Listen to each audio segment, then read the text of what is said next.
राजश्री कल्याण कंसारा जी जिन्होंने बहन जी को मुकुट पहनकर स्वागत अभिनंदन करेंगे। वही तो मैं वहाँ ठंडा करता हूँ अपने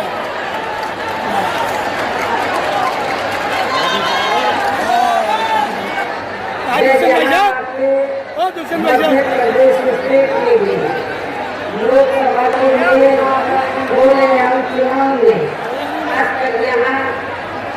अपने गरीबों, मजदूरों, दलितों, आदिवासियों,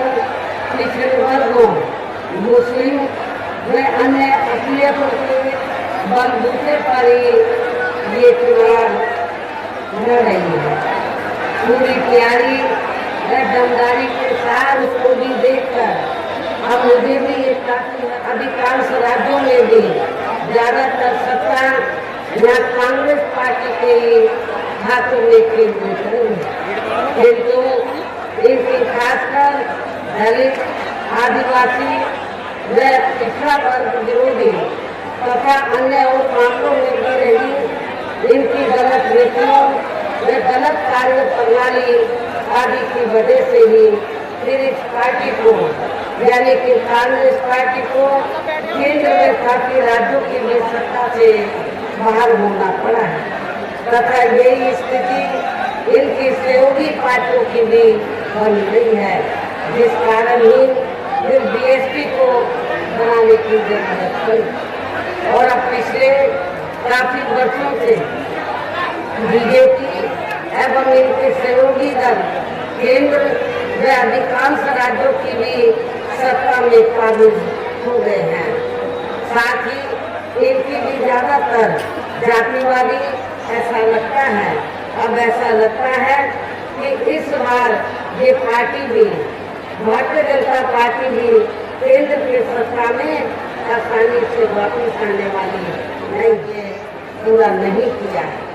बल्कि इसके स्थान पर इनका ज्यादातर समय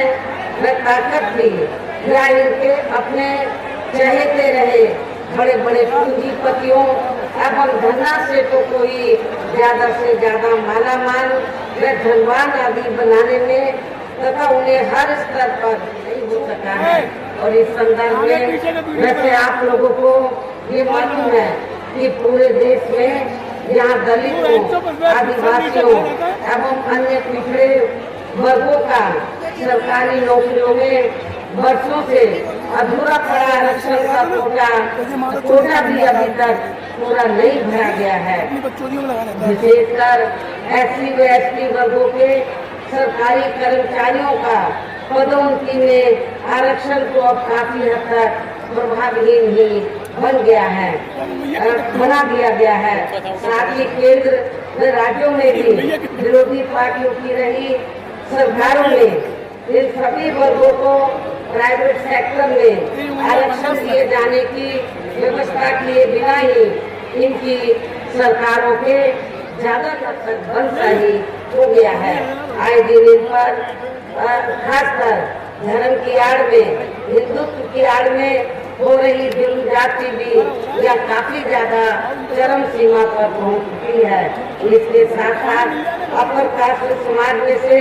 विशेषकर गरीब लोगों की भी हालत हमें कोई खास अच्छी,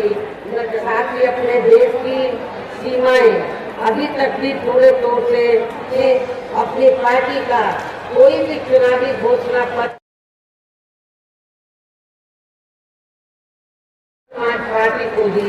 देना है। सारी पार्टियां काफी दुखी हैं और तभी से इन सभी पार्टियों ने अंदर अंदर एक होकर बीएसपी को आगे बढ़ने से रोका है,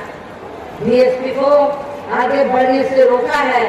और ये सोचकर कि कहीं बीएसपी केंद्र की सत्ता में आसीन हो गई तो पूरे देश के अंदर जो दबे कुचले लोग हैं तो उनकी स्थिति, जो खराब स्थिति है उसमें काफी सुधार आ जाएगा। तो जिससे लेकिन कांग्रेस, बीजेपी, अन्य सभी विरोधी पार्टियां ये बिल्कुल नहीं चाहती हैं जो गरीब और दबे कुचले लोग हैं उनकी शैक्षणिक, सामाजिक व आर्थिक स्थिति में सुधार आए, ये बिल्कुल नहीं चाहती हैं। इसलिए बीएसपी को कमजोर करने के लिए, इन सारी विरोधी पार्टियों ने बीएसपी को कमजोर करने के लिए, खास तौर से जब से यूपी में बीएसपी की पूर्ण बहुमत की सरकार बनी, तब से इन सारी विरोधी पार्टियों ने अंदर अंदर एक होकर बीएसपी को कमजोर करने के लिए इन्होंने रास्ता क्या निकाला कि बहुजन समाज में, खास तौर से दलित, आदिवासी और अन्य पिछड़े वर्ग में जो स्वार्थी किस्म के लोग हैं, जो बिकाऊ किस्म के लोग हैं तथा स्टेट की पूरी कमेटी व यहाँ के अन्य सभी स्तर के छोटे बड़े पदाधिकारी एवं कार्यकर्तागण पूरे जी जान से लगे हैं। और अब अंत में मेरा यही कहना है कि आप लोगों को वोट पड़ने वाले दिन यहाँ अपनी पार्टी के सभी लोकसभा उम्मीदवारों को पार्टी का जो चुनाव चिन्ह हाथी है, हाथी चुनाव चिन्ह के सामने वाले बटन को दबाकर आप लोगों को बहुजन समाज पार्टी के इस प्रत्याशियों को जरूर कामयाब बनाना है। इनको भारी वोटों के अंतर से जिताकर इनको पार्लियामेंट में जरूर भेजना है। इस खास अपील के साथ ही अब मैं अपनी बात यही समाप्त करती हूँ। जय भीम, जय भारत।